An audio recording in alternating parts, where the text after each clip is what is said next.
Hi, everyone, and welcome to another session of CRO Diaries, where I try to speak to very practical, influential risk managers all over the world and just share good ideas. And if you have any questions, do ask away in the comments. This is live. Franck, welcome. I got to know you when you first started what's the word I'm looking for? I think you've been very influential in aligning the philosophy of risk management across Asia to the rest of the world by creating a network, an environment for risk and insurance managers to share ideas and collaborate. Tell us a little bit about that stage of your life on top of your day-to-day job, and what are you doing now with IFRIMA, which I think is a much more global reach. Well, Alex, first, thank you for hosting me. It's good to be with you and spend some time in talking about risk management stuff. It's my passion, so I kind of like this type of opportunities.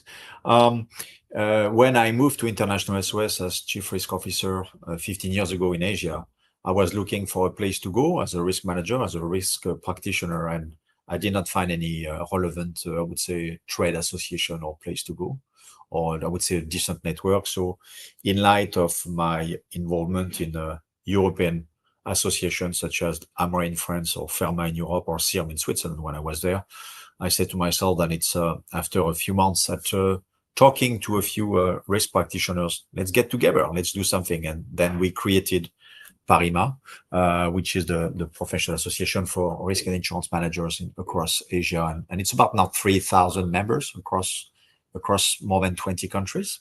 So a great place, a great story, and fascinating discoveries on my end. I mean, I was from a distance looking at sophisticated markets like Hong Kong or Singapore as being the place to go when it comes to risk management. Actually, I was to an extent very wrong. Most of the most mature countries for me in terms of risk management being placed at the right level in terms of I would say as a business tool, as a business enabler. I found it in Philippines or to an extent in Japan, for instance, compared to other markets. So it has been great. And after 10 years of being the founding chairman of PARIMA, I moved to the next level, which is the IFRIMA, which is the International Federation of All Risk Management Association. I'm the president of it. I've been re-elected recently, and it's about helping association to get together. If you give me 2 minutes to discuss about it, because it's very close to my heart. What we are trying to do with IFRIMA was basically a very dormant international place. And what I made it clear is when people convinced me to go for the presidency, I said, if I go there, it's not for the title. I just don't care. What I care is about doing something. And the something is, what can we do in addition to what the local association are doing? So the first thing is, for instance, for the weakest, the smallest, the less financially, let's say, or structured association, how can they can benefit from what other association did? So we created a kind of a knowledge base where people can tap into some surveys or documents or initiative that has been launched by others. And also looking at different places of the world where the maturity of risk management and the structuring of the community is not yet there. And I did pick up as my first priority Africa and Middle East. So I'm very pleased to let you know today that in September, during the South African conference, we are going to celebrate the creation of the African Federation. So we have already now 9 countries who are volunteered to participate to it. So this is the type of things I want to do, in addition to a truly international initiative. Like, for instance, we had this declaration, which will be published in the next coming 2 months with United Nations on ESG, sustainability, and captives, because the United Nations is very supportive of it. So things like that. So I'm trying to do stuff which is in addition to what the regional or local association are doing. So it's a busy mandate, but it's a rewarding one. Yeah, this is a great stuff, and hats off to people like you who help risk profession move forward. Speaking of that, I yesterday announced Risk Awareness Week 2025 from 13th to 17th of October this year. So it's a virtual platform that connects up to 5,000 risk managers from 120 countries.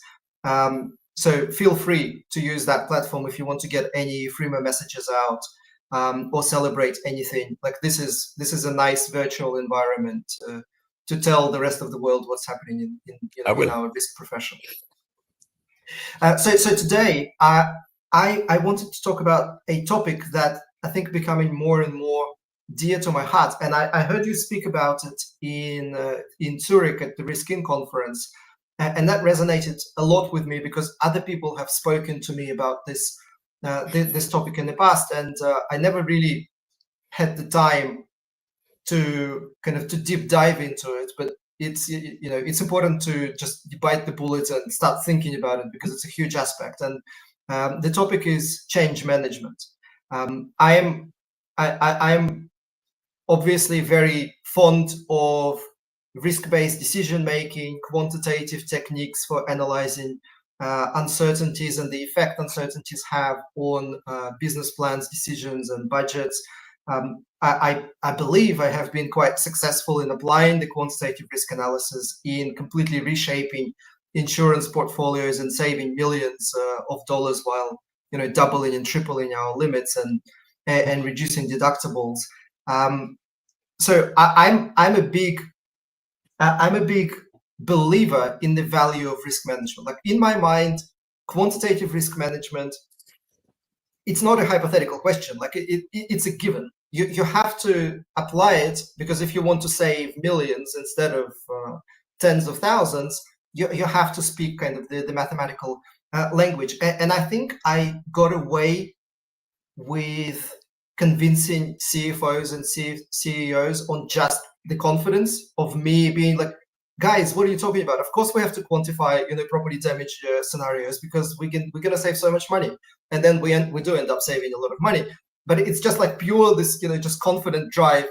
I'm betting my professional career on the hypothesis every single time. Now that is clearly not sustainable. Like you can't hire Alexes for every company that just goes around and confidently convinces and like fights for integrating SIP math distributions into budgets. So there must be something a lot more scientific, and change management sounds like a fascinating discipline that we can learn from. And just final thing that I'll say before I hand over to you is that I think risk professionals are notorious reinventing the wheel. We like remember how we discovered that biases existed, and then suddenly biases started influencing how we position and present and how we prepare for risk conversations. By the time risk professionals discovered that biases existed, this was the whole decision science and behavioral economics and neuroeconomics science was already 50 years old and had 2 Nobel Prizes. By the time we just discovered it and we're going like, oh, now we're going to adopt it. So change management is a separate discipline with probably hundreds of textbooks with everything discovered how to do it. What can we learn? Like, why is this important to risk professionals? Well, it's a massive point. It's a massive topic that you're raising, Alex, and maybe it's the core of why I'm so passionate about risk management. I think that, and by the way, interrupt me whenever you want. But for me, when we had this conversation around, is risk management an art or a science? And this is a useless debate to have, because it's actually, if people are not convinced that it's both, then we are missing the point. Risk management needs to be supported with very advanced mathematical, scientific tools, approaches, system that does exist. And it can go, and you can go, when you mention bias, for instance, you can go to psychology, to sociology. There is a lot of tools available, and this is where risk manager needs to, which is for me a key facet of being a good risk manager. We learn all our career long.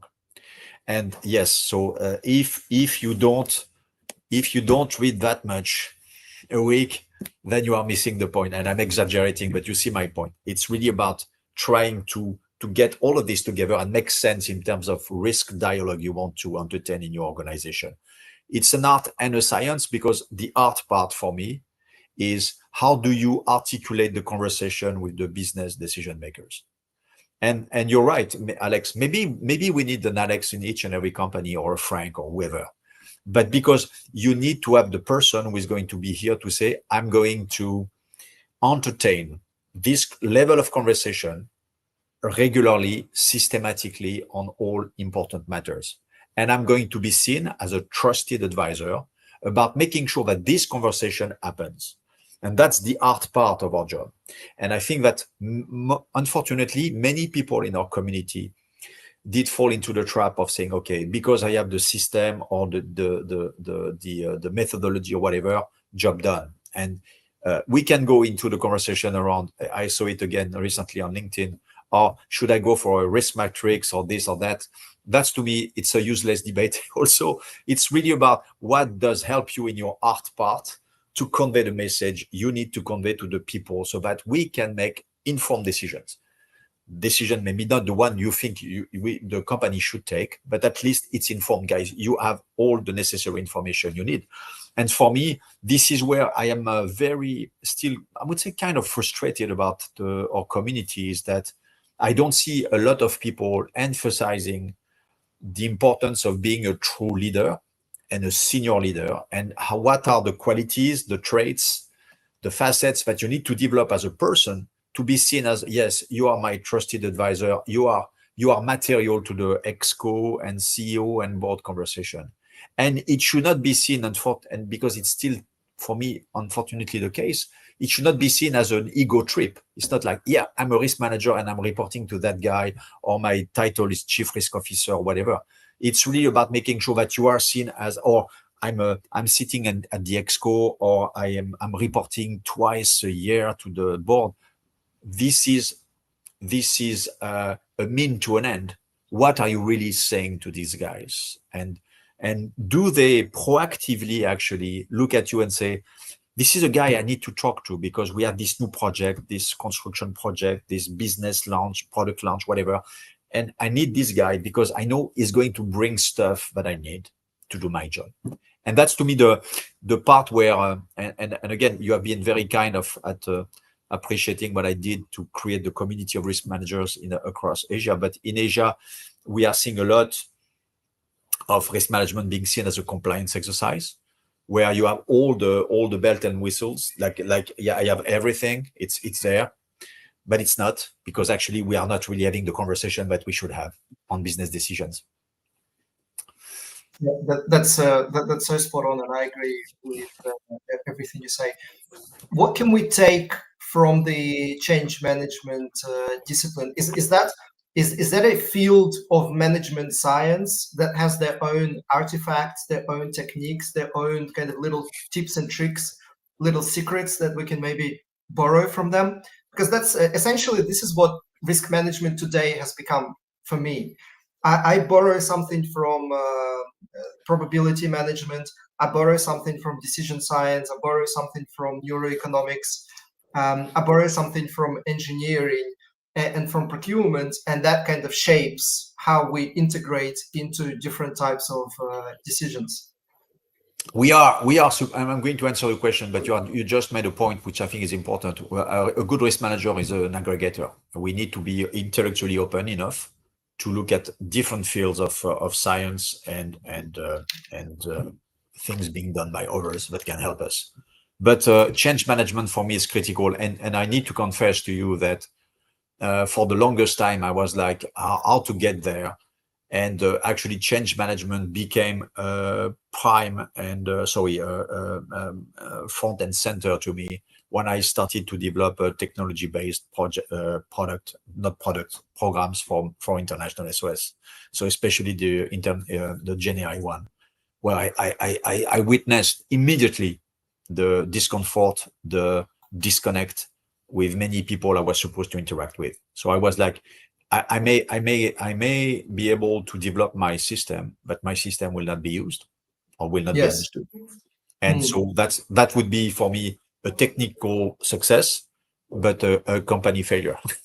So no point. So I made it clear to myself and to everybody that in terms of project management for the technology things that we developed, change management will be an official part of it, an integral part of it. So I did hire a change management consultant, a lady in Hong Kong, who is helping me to value all this aspect, which is how do you get people to be convinced that that's the next thing to do, how to get comfortable with it, actually how to be comfortable with the fact that you are going to exit your comfort zone.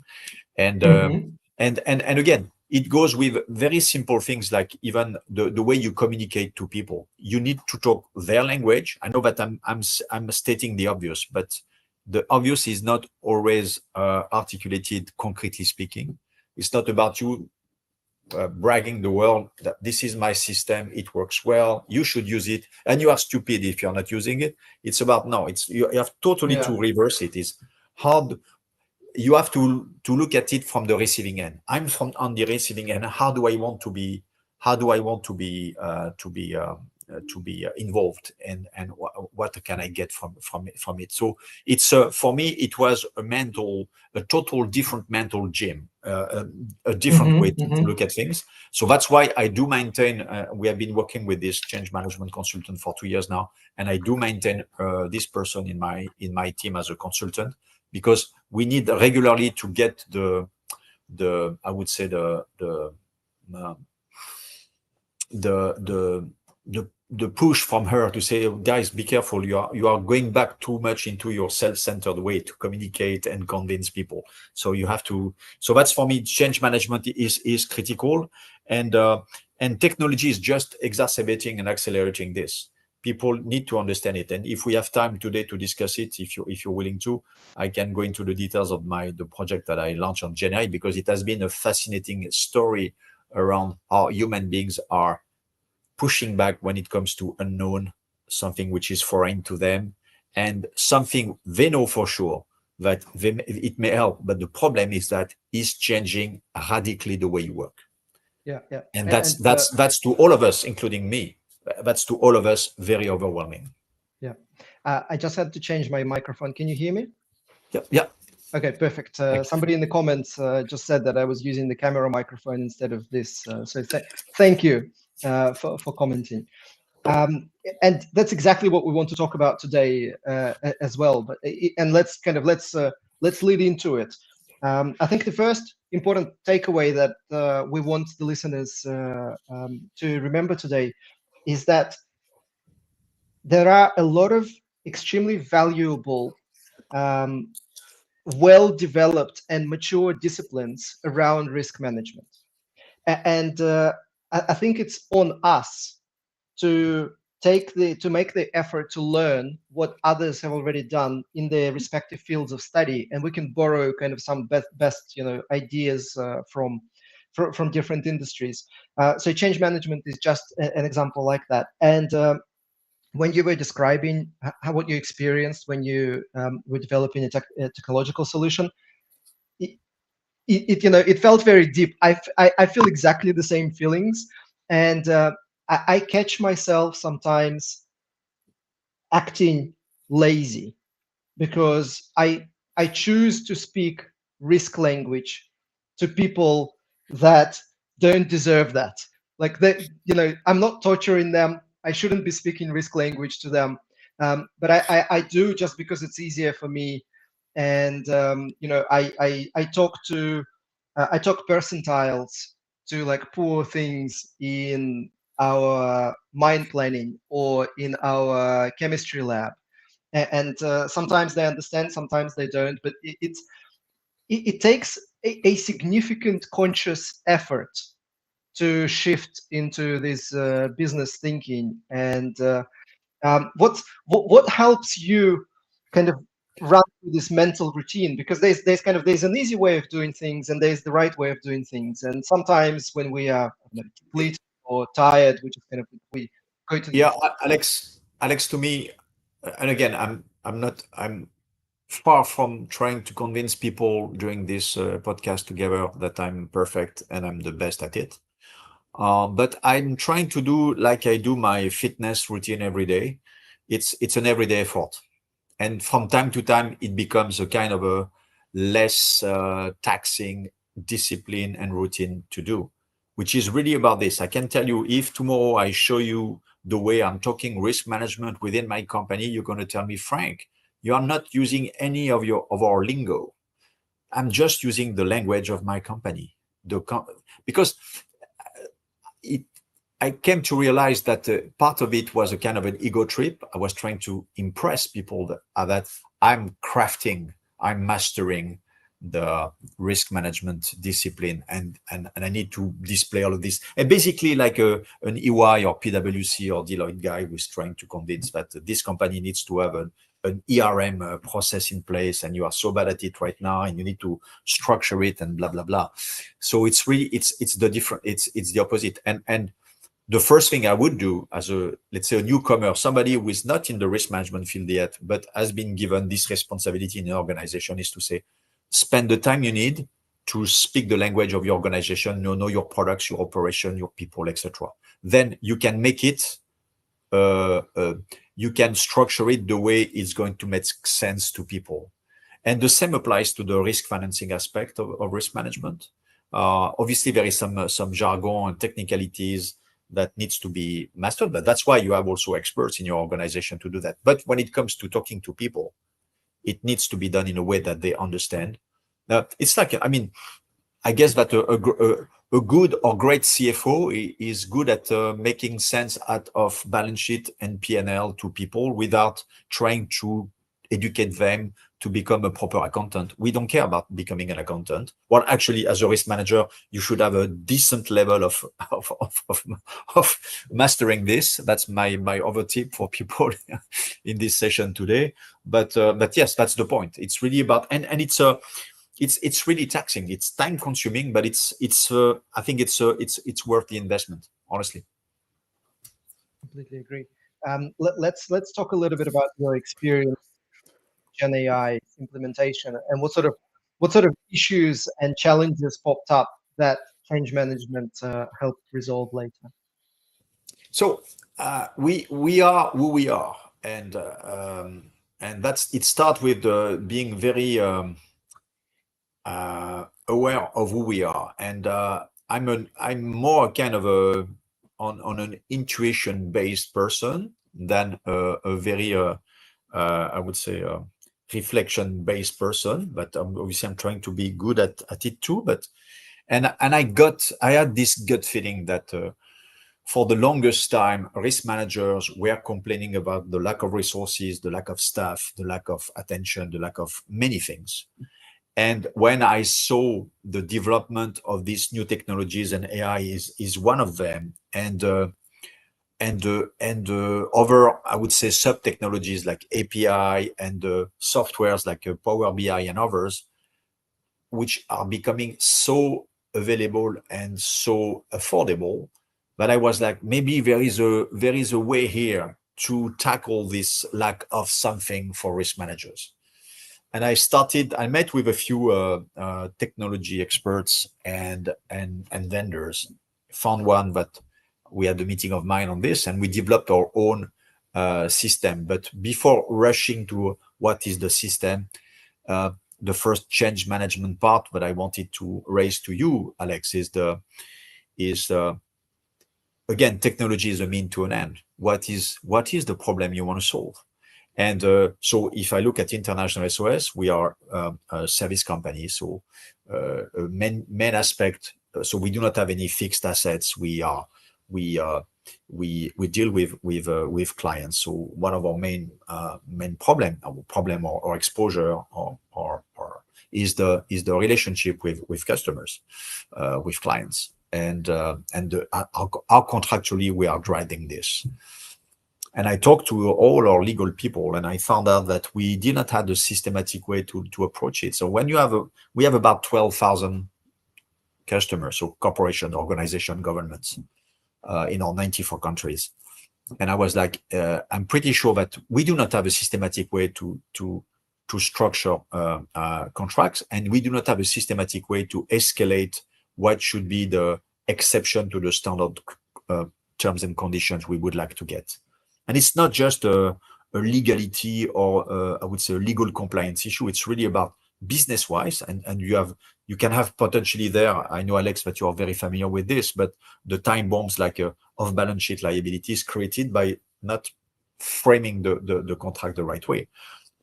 And so then the technology became like the solution. But in all due respect to my general counsels and lawyers, friends, colleagues in my organization, for a lot of them, it was a struggle to answer the question, what is the problem you want to solve? If tomorrow we have a product that can help us, a technology that can help us, what is the problem you want to solve?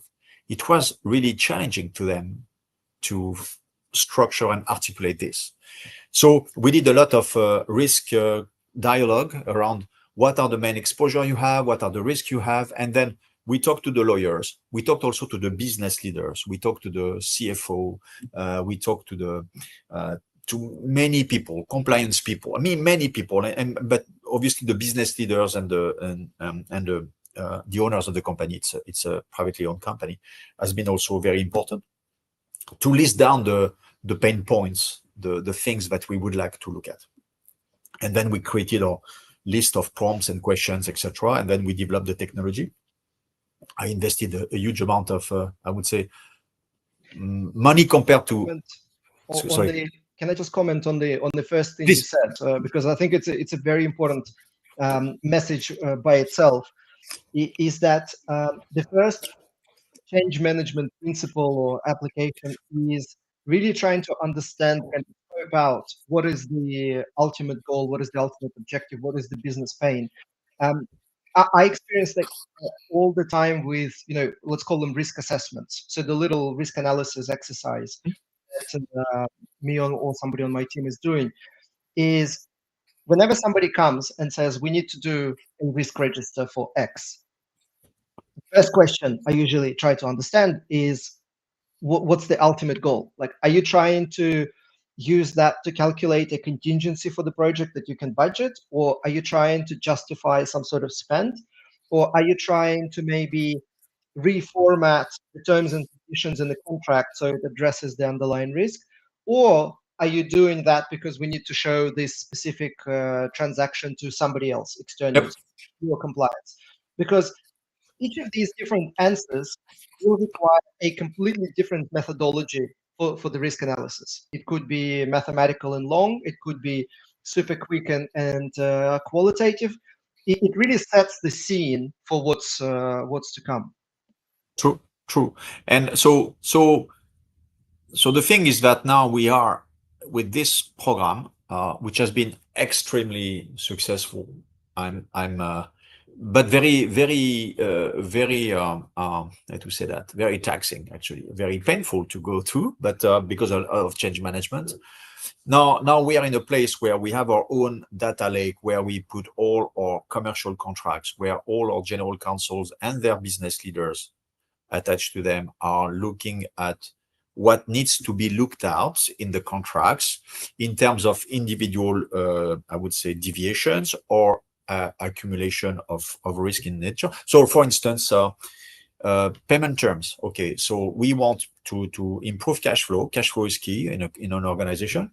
So, what are the payment terms I want to have in my contracts, and how many contracts does have the standard terms I want? And by the way, now we get this information. We know out of the 12,000 contracts we have active, up and running, I know which one is not where we want to be, and then we ask the business leaders to justify, to explain this is why I don't have it. And by the way, you may have a business context that explain and justify this. But then, which is for me, very important, is Okay, that's part of the problem. The second part of the problem is, that's great. We have the payment terms clause we want. Is it enforced? Is it really practically enforced in the organization? And this is where now I go to the major, I would say, change management aspect of it. That's great. We have the tool, we have the visibility, we have been able to frame a problem, but now we have to look at what's next. And the next is, are we really enforcing it? What does it mean when it comes? So now we are connecting the data, the analytics we are getting from GenAI, because GenAI is reading all our contracts and extracting all of this for us, linking back to the financial systems of the company to look at what concretely speaking, are we applying the payment terms clause that we need to apply? So we look at the billing process, the due date of it, and when we are matching the. So that's the ability to, again, technology is just a mean to an end, but now it's really pushing people to do the job. And for the longest time, and again, human beings, I'm not lecturing people here, I'm part of it. For the longest time, we were all being like, I can't do it. The technology cannot help us. I can't do this. I can't tell you 12,000 customers. I don't know if they are paying on time or not. But now we know it, we can. So it's really about us exiting our comfort zone, getting relaxed, comfortable with technology, so that we know the way we can do things to get what we need and to practically. Because you used two adjectives to kindly introduce me, Alex. One of them you mentioned, I think, influential, and then you said practical. Yes, I'm trying to be practical, and so yeah, it's really about practically speaking, what can we do? And this is what we did, and it has been so successful, Alex, that now we are doing the same for all our vendors. So we look at the procurement aspect of it, so the terms and conditions we have with vendors, etc., etc. Well, so you've just said something that triggered another kind of line of thought in my mind, and something that I think will be helpful for our change management conversation. Businesses operate for many years. Like usually we join not a startup but an established business, so you expect some sort of level of governance, some sort of level of process and automation and internal control, and what I'm finding time after time is that there are very few processes or projects or decisions or companies that are kind of run by the textbook. Maybe run by the textbook is not the right phrase. What I'm trying to say is that, like, if you were to look at contract management or procurement or some accounting processes or some legal review procedures, without even being an expert in the field, there are a lot of inconsistencies, a lot of duplication, a lot of manual rework, just a lot of strange, not efficient things in general. Like, businesses are not particularly efficient in the way they operate, maybe with some exception, or maybe I was just completely unlucky to never work in a company that had extremely mature processes. So what I'm trying to say is that it is amazing, I think, how low the bar is, and this is something that I keep have to repeat to myself, because for example, like Trump tweeted a new tweet, and this has implications for global trade, for currency exchange, for inflation. It has implications. And the first reaction is that surely somebody is thinking about that, because everybody's mature. Surely procurement is thinking about what sort of exposure we have to US contracts if the new tariffs are introduced. Surely compliance is thinking about what will happen if the new another legislation kind of drops off. Surely everybody's thinking about that. That's the first system one thought. And then system two kicks in and goes, well, you might as well just ask. You might as well kind of initiate some sort of discussion to make sure we are thinking about it, and we are thinking about it in some sort of consistent fashion. And this is what I have to keep reminding myself, is that improving performance sometimes significantly in dollar terms, is actually not that difficult. You don't need two math PhDs and a sophisticated Monte Carlo model to save $1 million on your property damage and business interruption policy. Just because it's so mispriced originally, it actually doesn't take a lot of effort to generate like immediate significant savings by just better explaining what the underlying risk profile is and what the quality of controls are. And this, I think, is a huge opportunity for us as a profession to just kind of not rely on other people to take care of things, but take a little bit of ownership, take a little bit of initiative, and even for example, contract management. Technically, not my area. I'm in risk. I have a lot on my plate. I'm in insurance. I have a lot on my plate. I'm also responsible for internal audit, and I shouldn't be even looking at the processes until I audit them. So I shouldn't be involved in the re-engineering and the design of the processes. Technically speaking, obviously, all of this is not legally binding. So I can look at wherever there's value to be created in the company. But there's always this voice: is somebody will take care of it.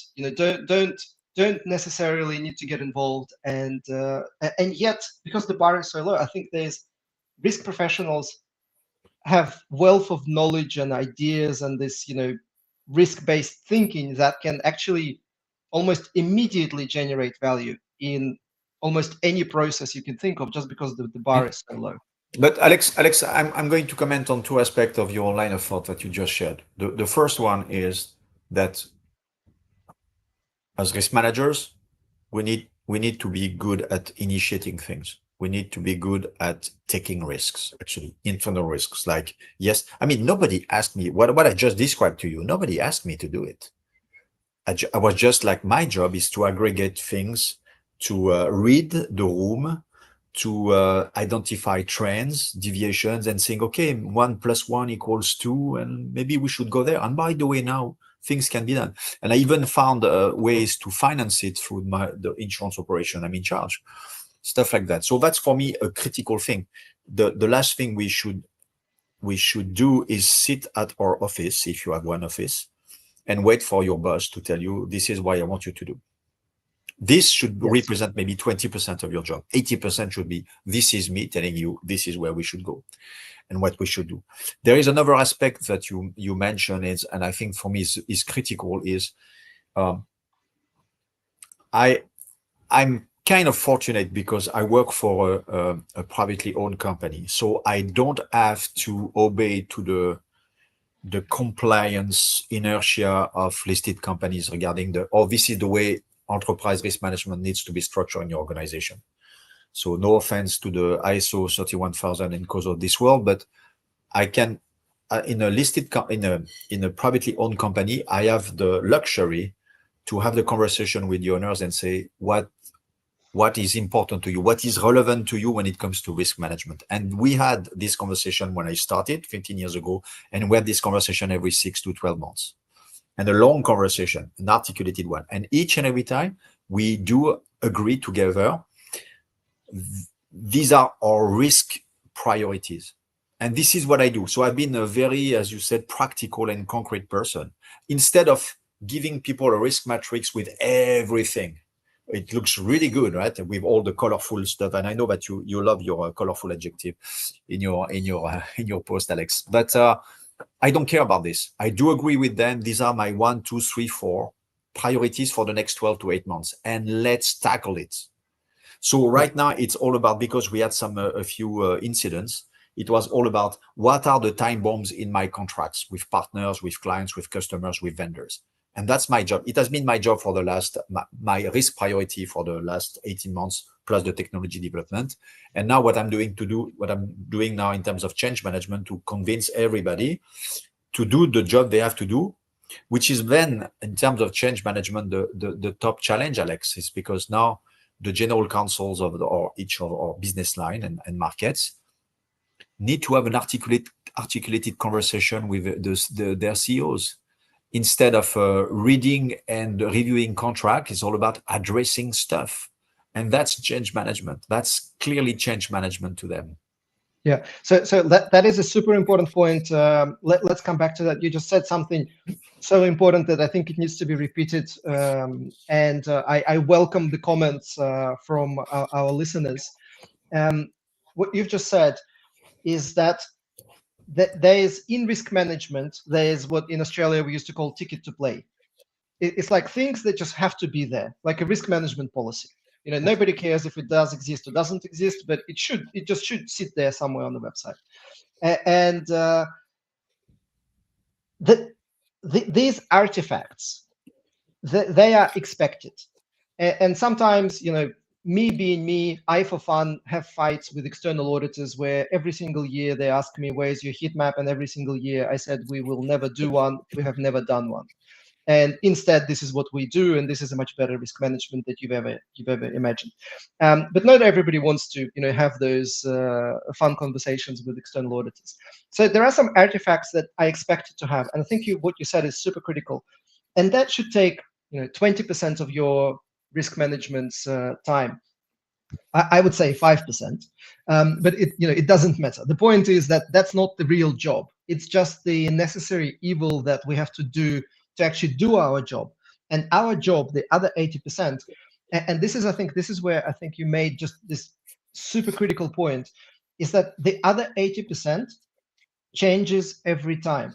Sometimes, you know, right now we're doing a massive construction project. So guess what? Construction risk management and construction insurance suddenly became the top priority, and probably takes up, I don't know, 60% of my time, or maybe 70% of my time. Then we have specific contracts, and we need to integrate risk analysis and vendor due diligence inside the contract management process and the procurement process. So that became the priority number 2. What this means is that all the other risks, while maybe important, they are returned back to the risk owners. So it is expected that IT will look into cyber risk because it's their job to begin with. And I have no involvement in the cyber risk because my plate is full with the priorities that the shareholders have set up. And then risk owners are kind of responsible for managing all their risks. This is something that I think is almost upside down in a lot of companies, where they spend 80% on the artificial artifacts of risk management, just the paperwork of keeping the appearances and the window dressing. And then they don't really have time left to do anything like deep dive into a specific, like one specific risk or one specific process. How do you experience that? Well, by the way, been there, done that. So what I'm going to say, it's not here again. It's not me lecturing people. I made the same mistakes over my career, and I learned it the hard way, and I had to change things. But as we said in French, comparison is not reason. It's not because when you benchmark with other organizations, you can see others doing the same with their heat map and everything, that you should have to do the same. I mean, it's not, these are very substantial. There is a lot of substance behind the words, know your organization and structure something that means something to your organization. Do not mimic what others are doing, because you don't really know if it's really that efficient and they are really tackling the real risks. And to your point, Alex, yes, artifacts, yes. So if you have to spend 5 to 10% of your time at making it compatible with some external or even internal stakeholders, let's do that. That's the price to pay. That's the price to pay to operate the way you want. So let's do that. It's like when you have to fill in forms and questionnaires to apply for something. Well, you do it. It does not mean that your job is done. It's just, it needs to happen. But yes, you're right. So many people have just said, oh, but that's my job now. I'm in this very consuming process where people need to capture this information and follow up on action items regarding the risk we have. And then this risk will move from this quadrant to that quadrant. My job is done. I'm managing the risk. Maybe. But most of the time when I looked at it, I can see that there is always a disconnect between what they are doing and the way things are understood at ExCo or board level, which means definitely people are looking at it and say, yes, I'm a board member I'm relieved by the fact that we have an ERM process in place. But are we really talking about the risk, the business risk of the organization?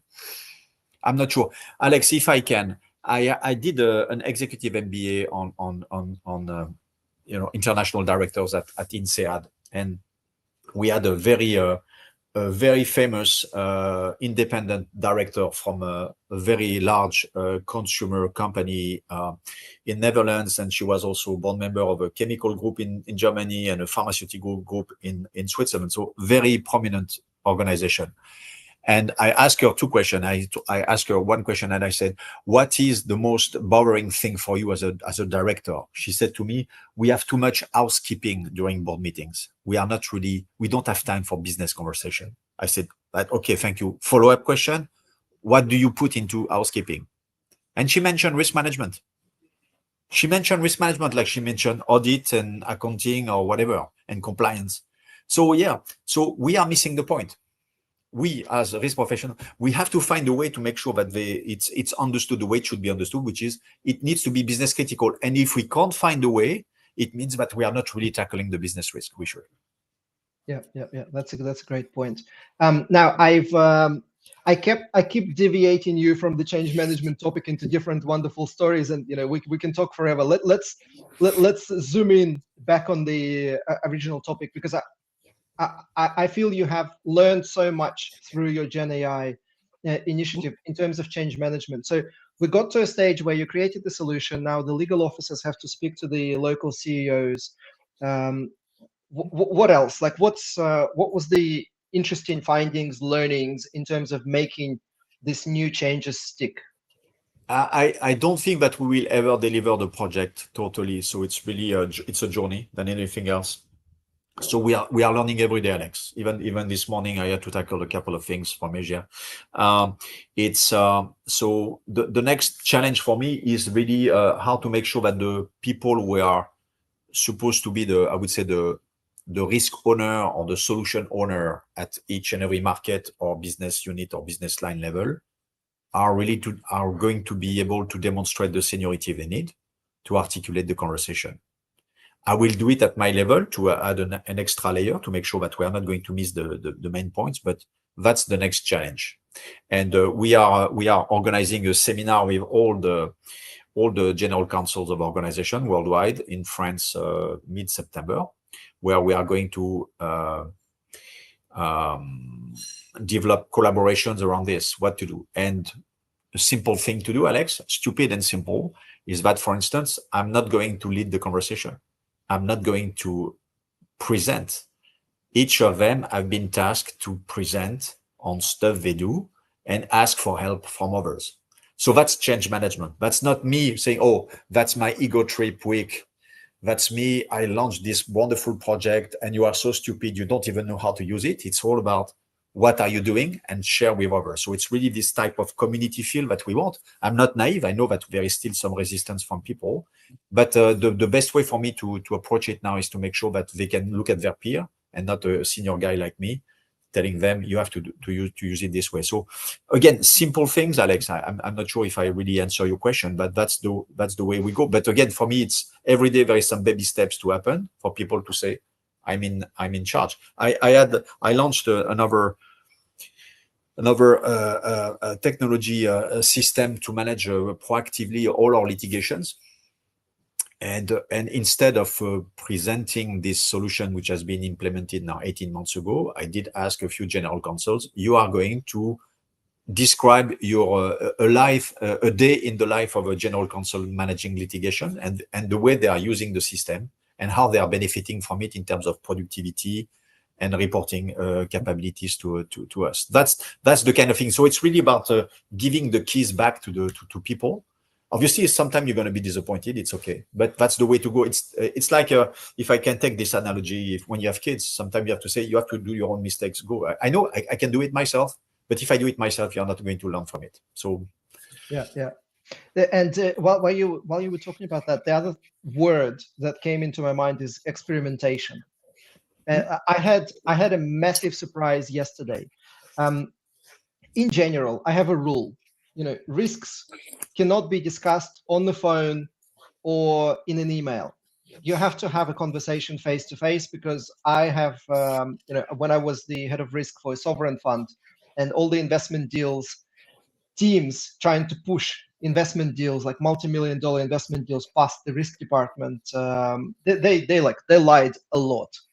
Oh, and on the phone, what I found is that I was listening to a conversation, and I knew for a fact that the person was lying to me, but I couldn't pick up on anything. I didn't have any little hooks to catch the lie. I knew for a fact it was a lie, but I just there was nothing for me to take that. And that obviously immediately changed when we had a face-to-face conversation. It was immediately obvious the person was lying, and it was very clear that he was underestimating the risks significantly and not even thinking about the risks. And most of the time, people are not even lying because of menace. They just genuinely do not think, like they're genuinely not aware of the exposures that they are creating for the company, because they're so blindsided by the motivation and their bonuses and so on.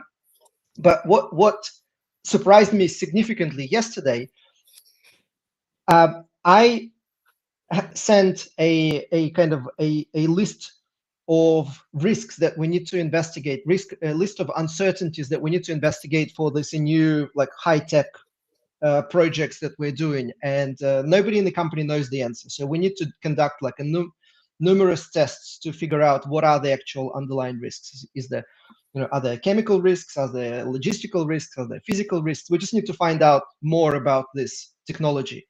And what surprised me is that I was kind of sitting on this information. I was dreading, okay, I need to have a conversation with 15 different people to capture the ideas.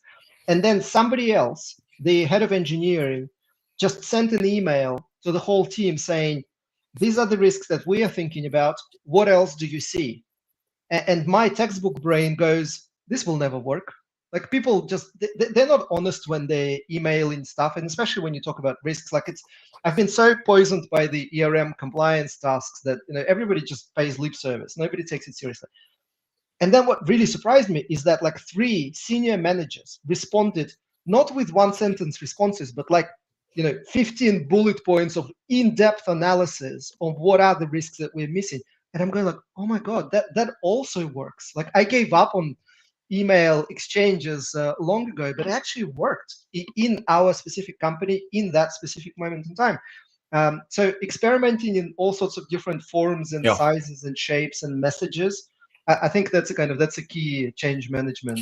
Well, Alex, I don't want to temper your enthusiasm, and maybe it worked, and congratulations for this. I mean, we can be pleasantly surprised every day. That's the beauty of our job. But maybe some of your colleagues that you are referring to are very good at using ChatGPT. Yeah. Well, I believe I am right now pretty good at picking that up, and it was human written.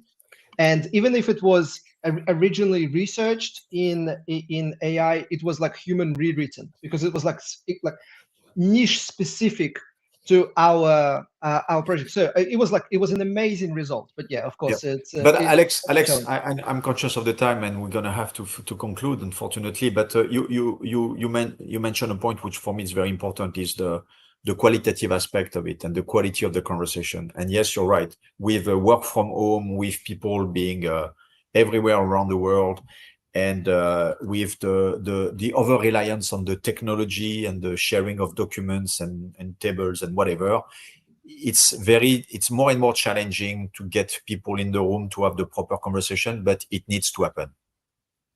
And that's maybe also the other change management aspect for risk manager. Let's make sure that you can get some budget, some whatever, to make sure that people can be in the same room. Obviously, it needs to be properly structured and managed.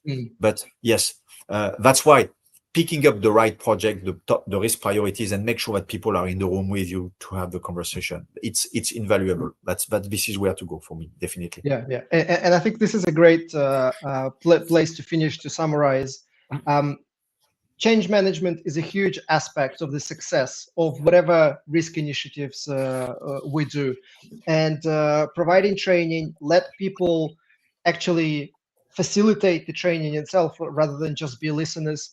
Get people in the room, get them to actively participate, get them involved in kind of designing and shaping some of the original product. Final thoughts. One or two practical ideas. What else? What else worked well to get people engaged, get them excited, and turn them into power users? One single one, Alex. Mm-hmm. When I pitch my initiatives, I highlighted to people the productivity gains expectations from it. And I did apply it to myself. So my team, I made one position redundant voluntarily to the top management and saying, guys, I'm walking the talk. That's another tip to people to say, okay, just not just lecture people about it. You are who you are in your organization. How do you apply this to yourself? Because the system that I mentioned to you, the Gen AI system, I apply it to myself in my risk and insurance management things. And to an extent that I reduced by one position my staff because it was not needed anymore. The person has been well treated and everything. I'm not saying that I got rid of people. I made one position redundant, and it's totally fine, thanks to this. So that maybe walk the talk is for me a critical. That's a great point. That's a great point. Thank you, Franck. Amazing conversation. Thank you. Much appreciated. And thank you to everybody who wrote in comments. We didn't have questions, mainly just statements of encouragement and reinforcements of the messages that we've been saying. I hope you found it as valuable as we did. Thank you, everyone, and bye. Thank you, Alex. Bye.